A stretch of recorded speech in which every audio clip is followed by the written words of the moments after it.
வணக்கம் ஃப்ரெண்ட்ஸ், இதுதான் தலைக்காவிரியோட என்ட்ரன்ஸு. அதாவது காவிரி நீர் உற்பத்தி ஆகும்ல, அந்த இடத்தோட என்ட்ரன்ஸ் இது தான், அந்த ஆர்ச்சு. ஆக்சுவலாக வந்து இது மடிக்கேரியிலேருந்து உள்ளே இருக்குது, ஓகேவா. மடிக்கேரி, மைசூர்லேருந்து மடிக்கேரி போயிட்டு மடிக்கேரியிலேருந்து பாகமண்டலான்னு ஒரு இடம் வரும். அங்கே வர உங்களுக்கு வந்து பஸ் ஆக்சஸ் இருக்குது. அதுக்கப்புறமா தலைக்காவிரி போகணும் அப்படின்னா அங்கேருந்து ஆட்டோவில் வந்து நீங்கள் போகிற மாதிரி இருக்கும். நம்ம காவிரி தாய் வந்து பிறந்த இடத்த பார்க்கணும் அப்படின்னா நம்ம வந்து பாகமண்டலா போயிட்டு பாகமண்டலாலேருந்து தலைக்காவிரி போகணுன்னா ஆட்டோவில் போகலாம், இல்லை பைக் எது இருந்துச்சுன்னா பைக்கில் போகலாம். நான் வந்து ஃப்ரெண்டோட பைக் எடுத்துகிட்டு மடிக்கேரியிலேருந்து நான் வந்து ட்ராவல் பண்ணேன். ரொம்ப நல்லா இருந்துச்சு. ஆக்சுவலாக வந்து நான் காலையில் போயிட்டனால வந்து இந்த மேகமூட்டத்தெல்லாம் பார்க்க முடியுது. பனிப்பொழிவு, நல்ல மழை இல்லை, ஆக்சுவலாக ஃபுல்லாகவே வந்து பனிப்பொழிவாக இருந்துச்சு.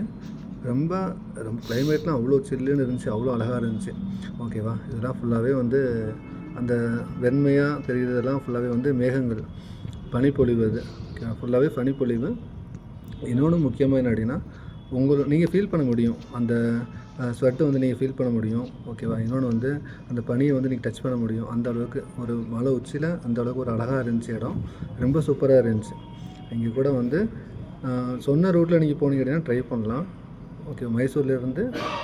மைசூர்லேருந்து மடிக்கேரி போயிட்டு மடிக்கேரியிலேருந்து நீங்கள் என்ன பண்ணலாம் அப்படின்னா மறுபடியும் வந்து பாகமண்டலா போயிட்டு பாகமண்டலாலேருந்து நீங்கள் தலைக்காவிரி அடையலாம். நல்லா இருக்கும் பிளேசஸ்.